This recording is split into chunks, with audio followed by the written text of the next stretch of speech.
Welcome to the SRS Podcast. I'm your host, Aaron J. Babyar, and I'm the Training Director of Support Raising Solutions. Whether you're a new ministry worker or a veteran looking to increase your competence and confidence, Support Raising Solutions seeks to bless you in your quest to be a spiritually healthy, vision-driven, fully funded Great Commission worker. My guest today is Jeremy Henderson. Jeremy works with Go-To Nations, and he also frequently will help to lead public boot camps along with myself on behalf of Support Raising Solutions. And today I've invited Jeremy on to talk about media and using images, and that's just kind of a large topic when it comes to ministry newsletters. But before we get into that, welcome, Jeremy. I'm glad you could join us today. Hey, it's just awesome to be here. Anytime I can, hang out with you a little bit and serve with Support Raising Solutions is always a good day. Sweet. Hey, tell us a little bit about yourself before we jump into our topic today. I know that some listeners have had the chance to get to know you. Others, though, have never met you. Micah May was probably the facilitator at their boot camp, but you've been in ministry a little while, and of course you're married, so just tell us a little bit about you. Allow us to get to know you just a little bit more before we jump into our topic today. Yeah, sure. So I've been just by the grace of God in ministry for about 25 years or so.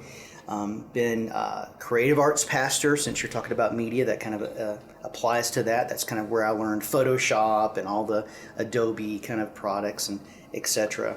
Also have been a youth pastor and worship pastor for many years, and then actually kind of transitioned into the Christian education world, where I was a teacher and then a Christian school administrator. So I've been married for 23 years this year, and very excited to have two children, Josiah, who is 19, actually just turned 20 years old, and then my daughter, who is 12, Sophia. And so anyway, every time I get a chance to, be with you guys and be with you and do what you do is awesome. Partner development is also part of what I do with Go-To Nations. I'm the Executive Vice President of Mobilization. So that encompasses a kind of a big swath of stuff. Yes. Yeah. Well, you had a long history in ministry, but yeah, you switched into a mobilization role. How long ago? 2014. Okay. All right. That's when I became a full-time missionary. This isn't your first go around the block, but it certainly has been an opportunity for you to think about support raising and ministry partner development, not just personally, but contextualizing that within an organization that has staff both inside and outside the U.S. Right. Correct. Yeah. Well, I appreciate you jumping on today for a lot of reasons, but one of it is this topic. In fact, I recently got a listener response email, you might call it, where somebody specifically said, "Hey, can we talk about like images and what I'm supposed to do in my newsletter? Like, am I supposed to become like a professional photographer? Like, do I need to spend money on like a good camera, or should I be using stock photos, or is that like not appropriate?" Or and I can't remember the various questions, but I know that there's other questions that haven't even been asked there that we can probably touch on today. So first of all, I'm just going to kind of turn that loose to you, and just within the boundaries of, we know that our ministry leaders, our missionary types, so to speak, they need to have vision-driven communication. We don't want them to just send out any old thing. It shouldn't just be like a weather report or an update of their family, but there should be something about their newsletter, every piece of communication that points their partners back to the vision, the reason that they're doing the ministry that they're doing. So with that being said, talk to us a little bit about that whole topic, because I know that using pictures and finding pictures, that's kind of an entity unto itself, isn't it? It really is. And when people look at a newsletter, I mean, you really honestly have about 5 to 10 seconds when someone makes a decision, am I going to read this any further? And to be honest, I think it's part of the human condition, as you would say, for a person not to make that judgment necessarily looking at the text, although subject lines matter, but really they look at pictures. Yep. If you've got kind of creative. If you're doing a digital communique, you've got a creative subject line. They open it up to see an image. That image really needs to be a quality, emotive image. Something to draw the reader into looking and reading further.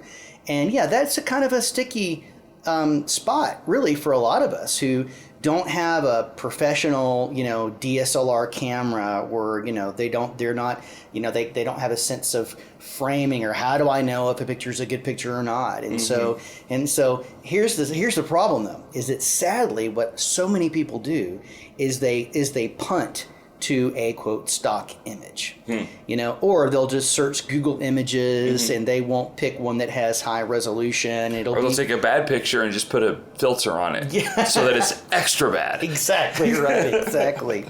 So those things. I mean, these things are practical. I would say very regular battles that missionaries are facing. How do I deal with these kind of things? So it's a very real situation. So for some of us, we like a little bit of photography, and we appreciate it. But we're not wanting to buy a DSLR. We're not wanting to have to take a community college, course on imagery before we hit the mission field. And yet we know if you don't have some sort of good images, it almost can turn people away from reading what it is you have to say, what you're wanting to communicate. And so with that being said, what are some of the different pro tips, so to speak, that someone should use, assuming they don't know a whole lot about photography and they're not really supposed to have that be a major focus of their ministry role? Sure. Well, I would say this is that, if you are not personally one that has a DSLR, or, you have a good eye for photography, that's one of those things where you might want to staff your weaknesses. You might want to, find someone in your, relationship group or someone on the field. I do that regularly. I do have a DSLR. I bring it with me. It was one of those things that was probably the best partner gift I could have received when I first started. And it's one of those things that, I've been a visual person, for all my life. So it was kind of a natural thing, but oh my goodness, my photography went exponentially to greater resolution, depth of field, all this kind of stuff that looks like, wow, that was taken by a professional photographer. Really, honestly, it had more to do with the camera probably than my own natural ability. And so that, I hate to say it this way, but it kind of made things just look good. It made me look good in what I was doing. And so, so you had enough of an interest that in your case, it probably wasn't a waste of finances to invest in a proper tool, correct? That is absolutely correct. And so, I have taken my DSLR camera with me, around the world. I have to be creative on how I pack that because it can be kind of bulky, but I want to, interject this, is that just recently in the past, several months, I was able to get an iPhone 11 and that has portrait mode, which has that whole depth of field professional look. And so I kind of came to the realization, you know what, maybe I don't even need to bring my big bulky DSLR, and I can actually just bring my phone and take some amazing pictures with my phone. And so that may be a game changer. Well, I will say the iPhone 11 Max, it's got all that stuff to it, but also, boy, is that not the only one out there. Some of these newer mobile phones are just incredible. In fact, he would tease me for not remembering the name of it. I want to say he has a Samsung Note maybe, but Micah May has one of these newer phones that, it's just incredible. The things that it can do, and it's really gotten me saying, okay, I would appreciate carrying a DSLR. I'll probably never ever carry one again because I don't have that probably that skill set that goes along with the interest and the talent. And so let's segue to that. So yes, you can get really high-end photography equipment, or you can just make sure you have a good enough phone that, and not to be waste money, but the reality is, to be vision driven probably is going to need to be one of the newer phones that have been produced in late 2019 or early 2020 or after, by the time people are listening to this, to really understand there is a significant difference in the last model or two of iPhone versus what came before that. And I'm sure that that's true with the different models of Droids and things like that. But all that being said, all the great high-end equipment in the world doesn't help you if you don't know how to use it, right? Absolutely. So what's a tip? What's something that you've done? And I'll share something that I have as well, but let's start with you. What's something that you did just to kind of help you raise your game a little bit with the photography, other than just, hey, I got a DSLR, but what Sure. did you do to kind of have a greater ability to take good photos? Right. Well, I took a community college course. No, I'm just kidding. That's not what I did.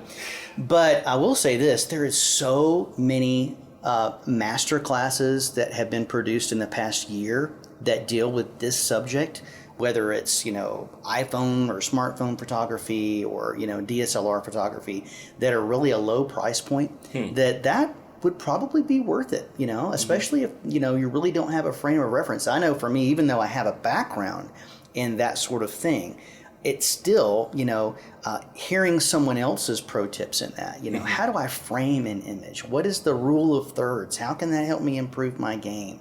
What is depth of field?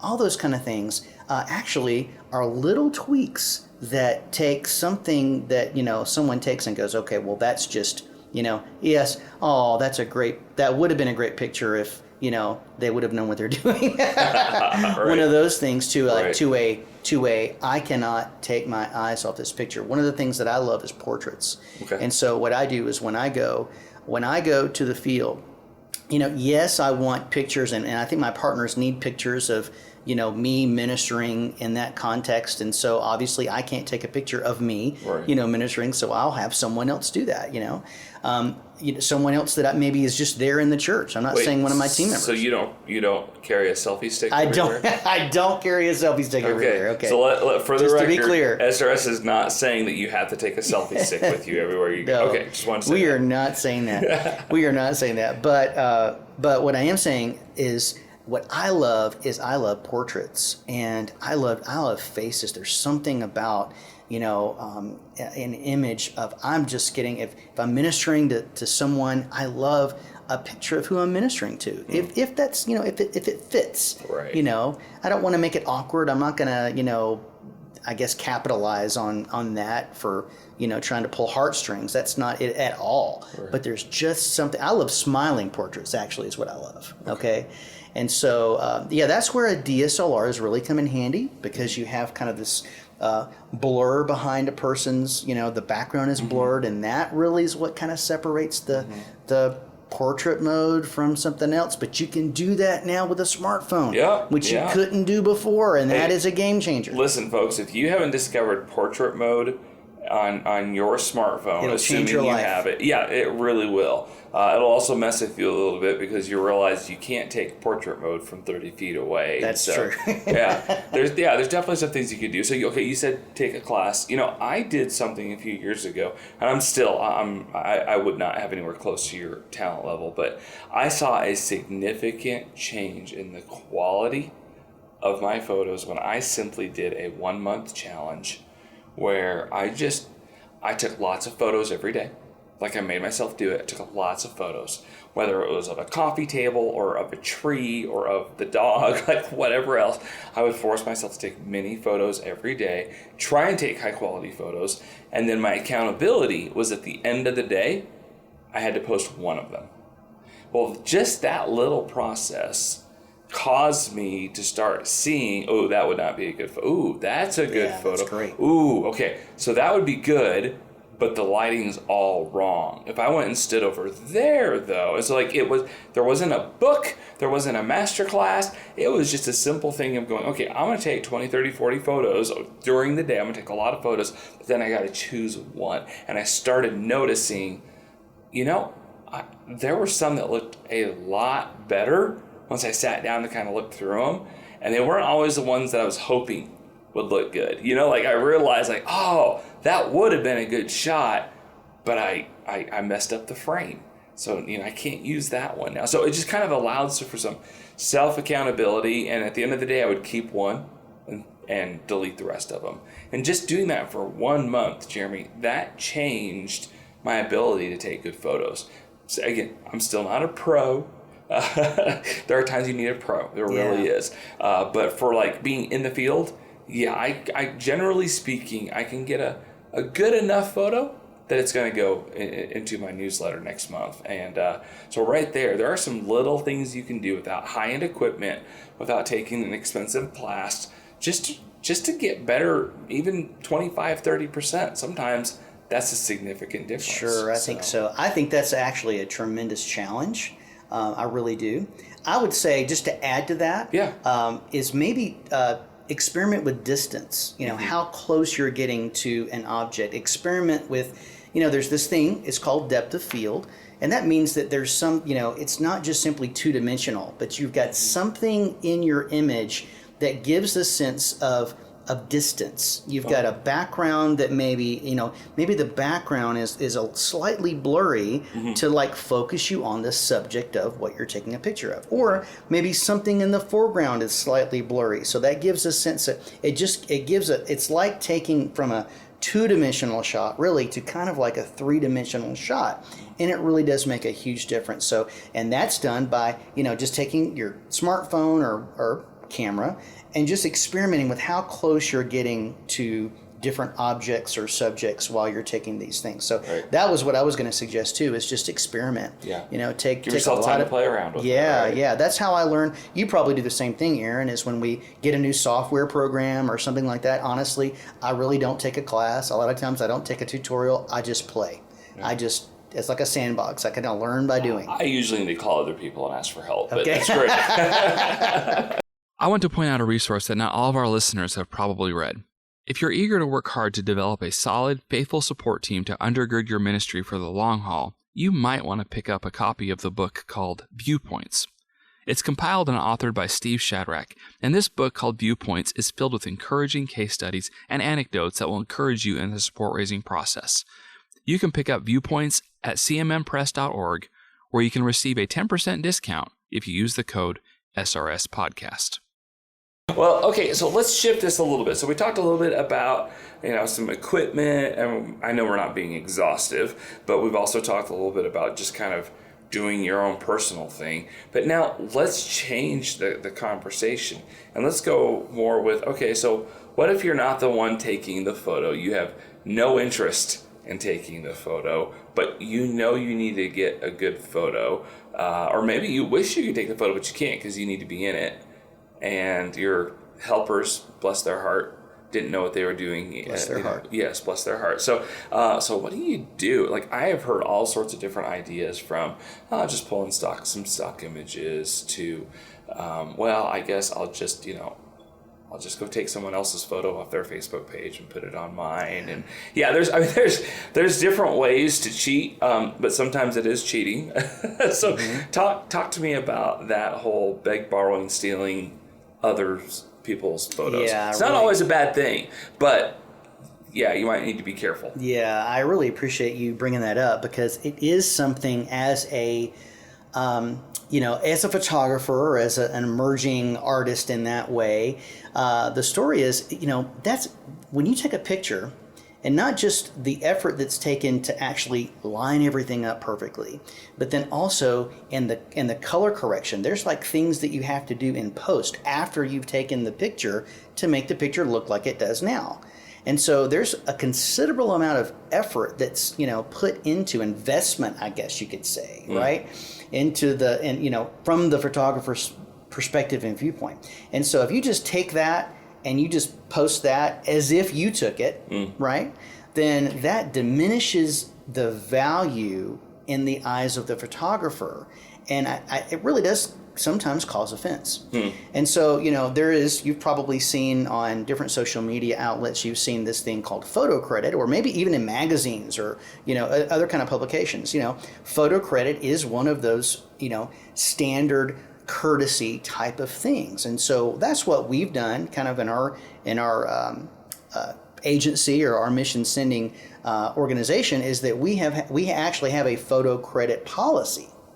And so, a missionary, like for instance, when I go and I take pictures, I release pretty much all of my images to the organization to use organizationally for from their standpoint. But if a missionary in our organization, wants to use those, then, we ask that you give the photographer photo credit. All it is just simply at the bottom of the post, just put photo credit, and then put the person's name or maybe their, Instagram handle. Right.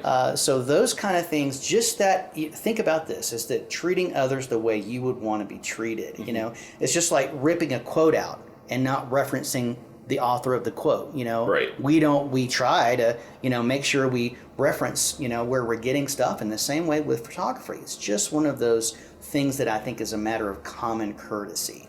So as someone that doesn't take a lot of photos myself, and but I do sometimes, like I said, I usually can get one for a newsletter, but there are times where I'm just like, no, this other photo that they took, that's real poof, I need that. You would say, hey, that's fine, but at least ask the photographer, hey, is it okay if I use that photo? Absolutely. And that photographer might not care less, might not need you to, at their Instagram account on their photo credit. Right. They might not need that at all. It's no big deal. But you're saying it's a common courtesy. Absolutely. To say, hey, can I use that photo of me that you took?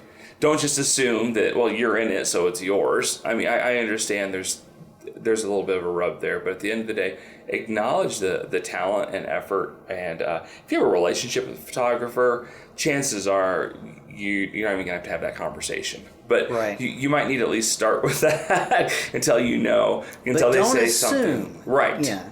Or until they say, hey, don't ever ask me again. You're welcome. Like that's a really different situation than from starting assuming, well, because I know him, I can use his photos. Well, and don't make the assumption that just because someone else posts something on Facebook, and maybe you're even a missionary in that same organization, that you can just take that image without that important courtesy conversation. Ooh-wee, I think you could say that twice. You want me to say it again? Yes, I do. Yeah. Just because someone posts on Facebook, and maybe even it was the same trip that you were on. I don't know, those kind of things.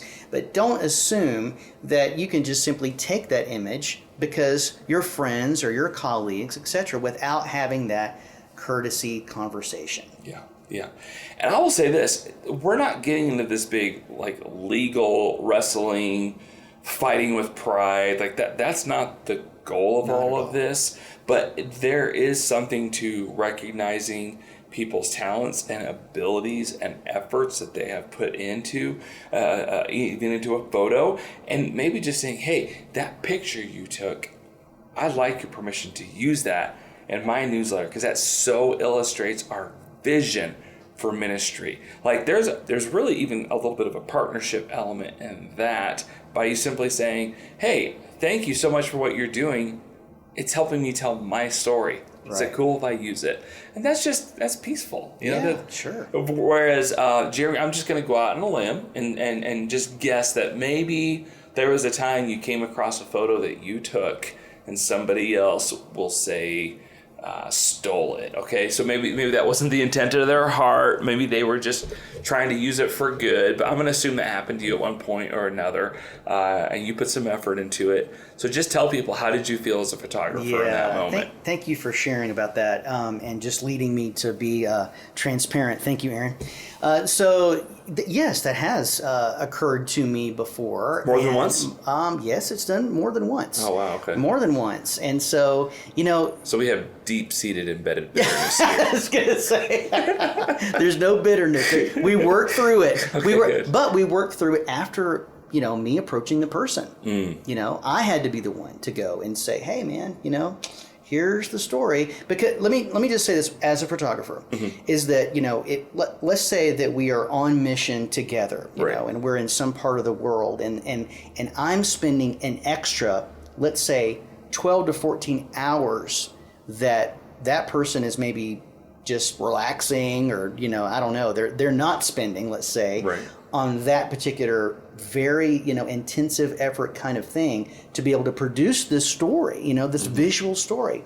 And so if that's taken without consideration, gosh, that's like, wow, I wanted to be able to just release that story. So this is kind of how I worked that out personally, is I put a certain subset of images from, a trip or whatever. I'll post those and I'll tell people, hey, these are some, please feel free to use these as much as you want to, But again, what it comes down to, just like partnership development, is relationship. Okay. It's that crucial conversation that we have. Just be clear. Don't assume, because when you assume, sometimes people get offended, and we don't want to do that. So what I've had, and listen, I'm not saying I've never done that.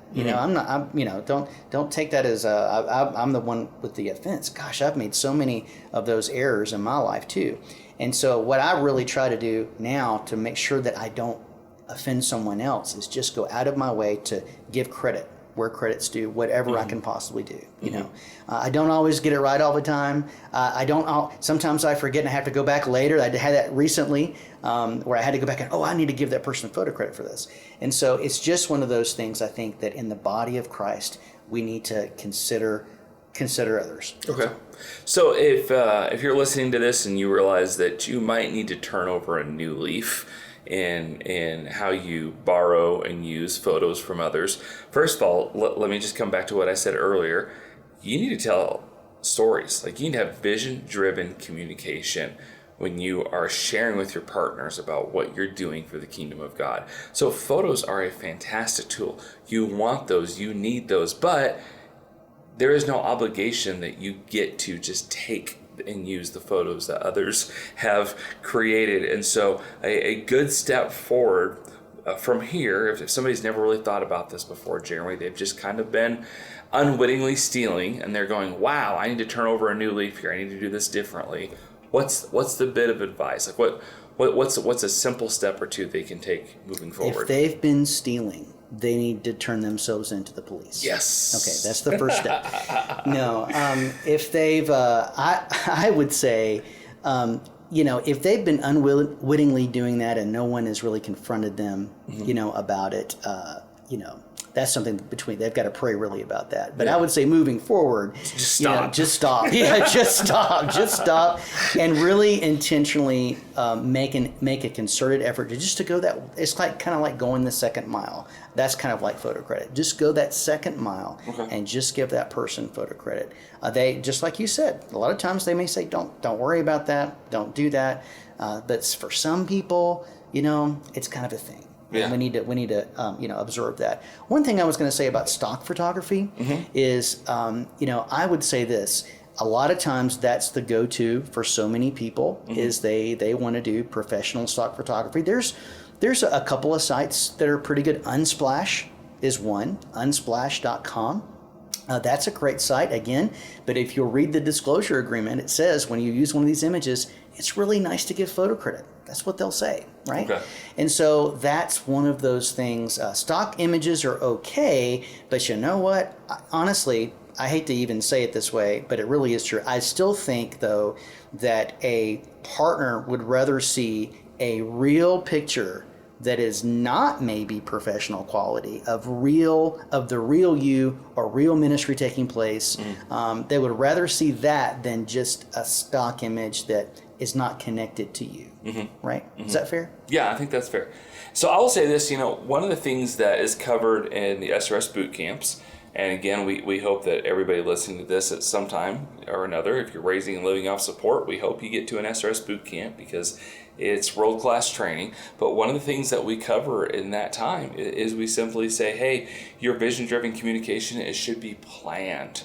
And by that, we mean there shouldn't be a last second, oh my goodness, it's now early June, I need to hurry up and put out my May newsletter because I'm late. No, you're too late at this point. By the time you hit June, you should probably already be working on your July newsletter to a certain degree. And so when you're planned, when you are taking time it doesn't even take that much time, honestly, when you're planning, but you can start looking for certain photos. You can start planning ahead, and there might be a time you do need to use stock photo, but it seems to me that most people that have a really rushed looking newsletter was because it was really rushed. I mean, it just simply was. And so with that being said, you can find photos, or you can take photos, or you can borrow and credit people for photos, but we do hope you're using photos in your newsletter. Have a plan for it, plan ahead, but it's probably going to be the easiest thing to do is if you simply don't try and rush and get out your newsletter last second. Make it a regular monthly communication, and with that you can even plan for photos. Speaking of which, case in point, I got a message yesterday from someone that helps me with organizing my newsletter, and she's just that's kind of part of her thing. She's really good at that kind of stuff, and she helps keep me organized on that. And I've asked her to help keep me organized because I don't want to fall behind and be disorganized. And she sent me a message yesterday. I said, hey, I know you're doing some ministry things. I know you're on the road. Please don't forget to get a few different photos. We may or may not actually need those next month, but it'd be good to have them in the background. So, Jeremy, as everyone's listening to us here, you took a couple photos. Can I have permission to use those in my newsletter? I knew you were going to ask me that. Of course you may. Do I have to credit you? No, for the record. All right. All right. Well, listen, we hope this was a helpful conversation for people. And listen, this came out of user response or listener feedback, so to speak. So, we love your questions. Please feel free to send those in. And we do the best we can to eventually cover all the questions that are asked here on the SRS podcast. Jeremy Henderson, thank you so much for joining us today. I'm going to offer you the last bit of advice for our listeners. Sure. And that is proper planning prevents poor performance. You don't want to get to the time where you're trying to cram for a newsletter and go, oh, I wish I had a picture of blank. And so by just kind of keeping it in your mind, oh, you know what, I've got a newsletter this month. I need to communicate this story. Or when you're even in the moment, think about it. Oh, I've got to capture this somehow. Just keeping that in the top of your mind is crucially helpful. Proper planning really does prevent poor performance. Thanks for joining us for this episode. We would love to hear your ideas for future content. Please visit supportraisinSolutions.org/feedback to share your thoughts and questions. Also, wherever you download your podcast from, be sure to subscribe for future episodes and come back each week to gain more insight into the process of building and maintaining your personal support team.